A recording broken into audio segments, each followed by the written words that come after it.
خیبر پختونخوا میں بدترین سیلاب سے اموات 310 ہو گئیں۔ کلاؤڈ برسٹ کے بعد منہ زور ریلے، گھر، گاڑیاں اور لوگوں کو بہا لے گئے۔ درجنوں افراد لاپتہ۔ سیلابی ریلوں نے بونیر، باجوڑ، سوات میں قہر ڈھایا۔ مانسہرہ، شانگلہ اور بٹگرام میں بھی تباہی کی داستان رقم۔ بونیر سمیت 5 اضلاع میں ایمرجنسی نافذ ہے۔ لاپتہ افراد کی تلاش کے لیے ریسکیو آپریشن جاری۔ وزیر اعلیٰ کے پی علی امین گنڈا پور کا سیلاب متاثرہ ضلع بونیر کا دورہ۔ بارشوں اور سیلابی ریلوں سے ہونے والے نقصانات اور ریلیف کارروائیوں پر بریفنگ لی۔ علی امین نے کہا کہ متاثرہ آبادیوں کے لیے علاج اور خوراک کی کوئی کمی نہیں ہونی چاہیے۔ سب سے پہلے رابطہ سڑکوں کو بحال کرنے کے لیے اقدامات کریں۔ جن علاقوں کا زمینی رابطہ منقطع ہے وہاں پر ہیلی کاپٹر سروس جاری رکھی جائے۔ متاثرین کو معاوضوں کی ادائیگی اگلے 2 دنوں کے اندر یقینی بنائی جائے۔ ریسکیو اور بحالی سرگرمیوں کے لیے پی ڈی ایم اے کو 1.5 ارب روپے جاری کیے جا چکے ہیں۔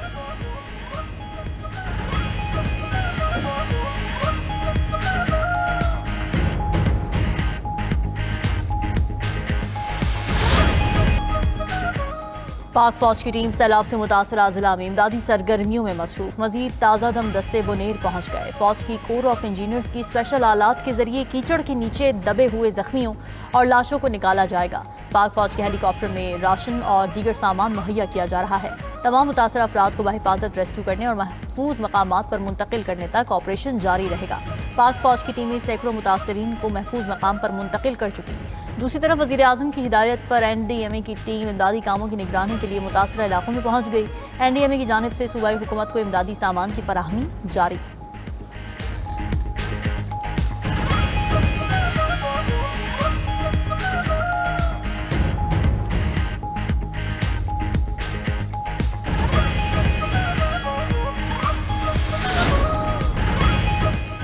بے شمار لوگ ملبے تلے دبے ہوئے ہیں۔ قومی اور عالمی امدادی ادارے مدد کے لیے آگے آئیں۔ سیلاب متاثرین کی پکار۔ 92 نیوز سے گفتگو میں کہا کہ پانی میں بہہ کر آنے والی کئی لاشوں کو اب تک نہیں نکالا جا سکا۔ بازاروں میں کفن بھی کم پڑ گئے۔ اسپتال میں زخمیوں کے لیے دوائیں دستیاب نہیں۔ حکمران نمائشی دوروں کے بجائے حقیقی امداد کو یقینی بنائیں۔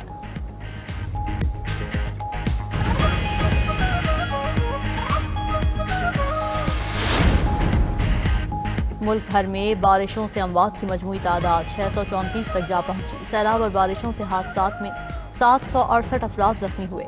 این ڈی ایم اے کے مطابق پنجاب میں 164، سندھ میں 28، بلوچستان میں 20 افراد جاں بحق ہوئے۔ خیبر پختونخوا سے متعلق پی ڈی ایم اے کی رپورٹ بھی جاری۔ بارشوں سے جاں بحق 310 افراد میں 279 مرد، 15 خواتین اور 13 بچے شامل۔ خیبر پختونخوا میں حالیہ بارشوں اور سیلاب سے 74 گھروں کو نقصان، 63 گھر جزوی متاثر، 11 گھر مکمل تباہ۔ شدید بارشوں کا سلسلہ 21 اگست تک وقفے سے جاری رہے گا۔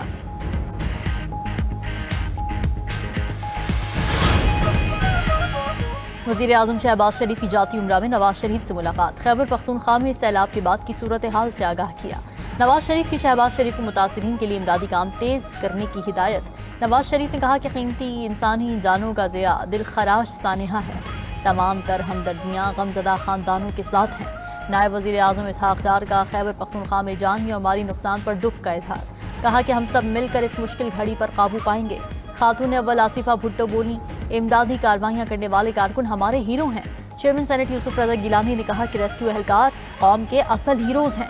اسپیکر قومی اسمبلی ایاز صادق نے کہا کہ دکھ کی گھڑی میں خیبر پختونخوا کے عوام کے ساتھ ہیں۔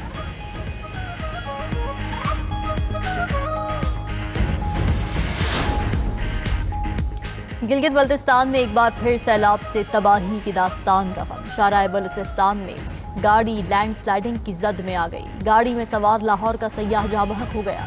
لینڈ سلائیڈنگ اور سیلاب سے جاں بحق افراد کی تعداد 12 ہو گئی۔ بلتستان کے اضلاع شگر، گانچھے اور کھرمنگ میں سب سے زیادہ نقصان ہوا۔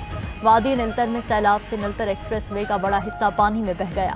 سردو میں شاہراہ بلتستان کئی مقامات پر سیلاب میں بہہ گئی۔ ہزاروں مسافر اور سیاح شاہراہ کے دونوں اطراف محصور ہو گئے۔ سکردو شہر میں پیٹرولیم مصنوعات اور اشیاء خور و نوش کی قلت پیدا ہو گئی۔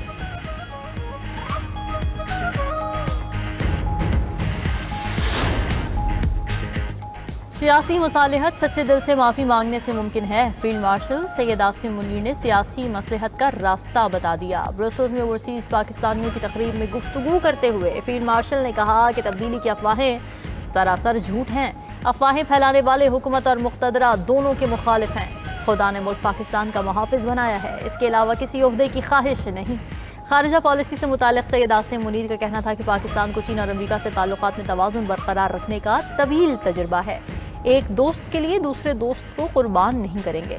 صدر ٹرمپ کی کی خواہش حقیقی ہے، اسی لیے نوبیل انعام کے لیے نامزد کرنے میں پہل کی، اب باقی دنیا بھی فالو کر رہی ہے۔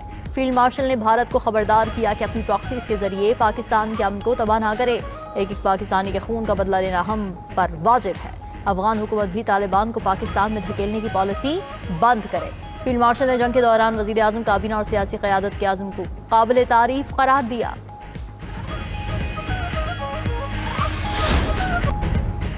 یوکرین مسئلے پر دنیا کی دو طاقتور شخصیات کی ملاقات، ٹرمپ اور پوٹن کی ملاقات میں جنگ بندی کا اعلان نہ ہوا۔ روسی صدر نے امریکی ہم منصب سے ملاقات کو تعمیری قرار دے دیا، کہا صدر ٹرمپ سے بات چیت تعمیری ماحول میں ہوئی، بہت سی باتوں پر اتفاق کیا۔ ڈونلڈ ٹرمپ نے پڑوسیوں کی طرح اچھا رویہ اپنایا، امید ہے یورپی رہنما امن عمل کو خراب نہیں کریں گے۔ پوٹن نے مذاکرات کے لیے الاسکا دعوت دینے پر ٹرمپ کا شکریہ بھی ادا کیا، بولے روس اور امریکہ کی مشترکہ تاریخ کا اہم حصہ الاسکا سے جڑا ہے۔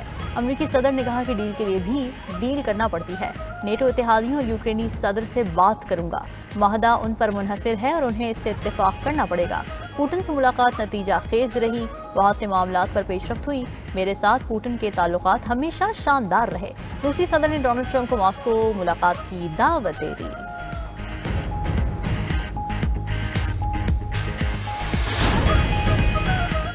یوکرینی صدر کو روس کے ساتھ معاہدہ کرنا ہوگا، یوکرین جنگ کے خاتمے کے قریب پہنچ گئے ہیں۔ صدر ٹرمپ کا امریکی میڈیا کو انٹرویو، کہا یوکرین کے لیے امریکی سلامتی کی ضمانتوں پر بڑی حد تک اتفاق ہوا ہے۔ پوٹن کے ساتھ بات چیت میں کچھ علاقوں کے تبادلے پر بات چیت ہوئی۔ روسی صدر سخت موقف رکھنے والے مضبوط شخص ہیں، پوٹن سے بات چیت اچھی رہی، اس لیے روس پر پابندیوں کو مؤخر کر دیا۔ برطانوی میڈیا کے مطابق قیاس آرائیاں کی جا رہی ہیں کہ یوکرین کا نقشہ بدلا جا سکتا ہے۔ روس اس وقت یوکرین کے 20% علاقے پر قابض ہے۔ پوٹن ڈونباس ریجن کے علاقوں ڈونیٹسک اور لوہانسک پر مکمل قبضہ چاہتے ہیں۔ ٹرمپ کے سودے بازی کے تبصروں نے یوکرین اور یورپ کو پریشان کر دیا۔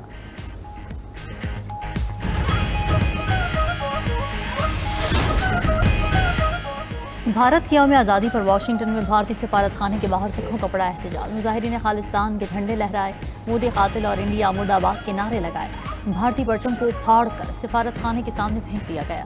خالصتان کونسل کے صدر ڈاکٹر بخشیش سنگھ سندھو نے اعلان کیا کہ اتوار کے روز واشنگٹن میں خالصتان ریفرنڈم ہوگا، جس میں ہزاروں سکھ ووٹ ڈالیں گے۔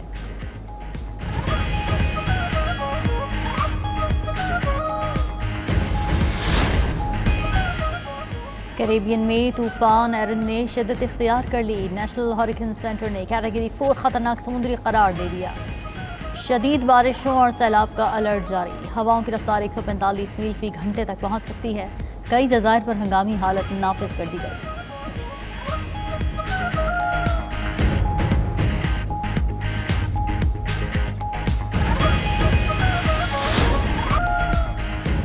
سپریم کورٹ نے نظام انصاف میں جدت کے لیے مصنوعی ذہانت کے استعمال پر زور، جسٹس منصور علی شاہ اور جسٹس عائشہ ملک نے تحریری فیصلہ جاری کر دیا۔ فیصلے میں لکھا کہ انصاف کی فراہمی میں تاخیر عوام کے عدلیہ پر اعتماد کو مجروح کرتی ہے۔ انصاف میں تاخیر اکثر اوقات انصاف کے خاتمے کے مترادف ہوتی ہے۔ انصاف فراہمی میں تاخیر قانون کی حکمرانی کو کمزور کرتی ہے۔ انصاف میں تاخیر سے پسماندہ طبقات طویل عدالتی کارروائی کا خرچ برداشت نہیں کر سکتے۔ اس وقت پاکستان بھر کی عدالتوں میں 22 لاکھ سے زائد مقدمات زیر التوا ہیں۔ تقریباً 55,941 مقدمات سپریم کورٹ میں زیر التوا ہیں۔ عدالت کو فوری طور پر ایک جدید، جواب دہ، سمارٹ کیس مینجمنٹ سسٹم کی طرف منتقل ہونا ہوگا۔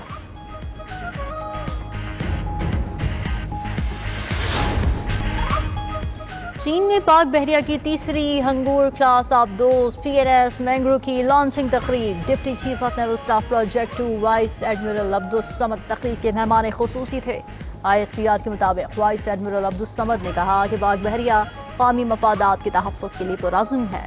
یہ آبدوزیں جدید ترین ہتھیاروں اور سینسر سے لیس ہوں گی، جس سے دور تک اہداف کو نشانہ بنایا جا سکتا ہے۔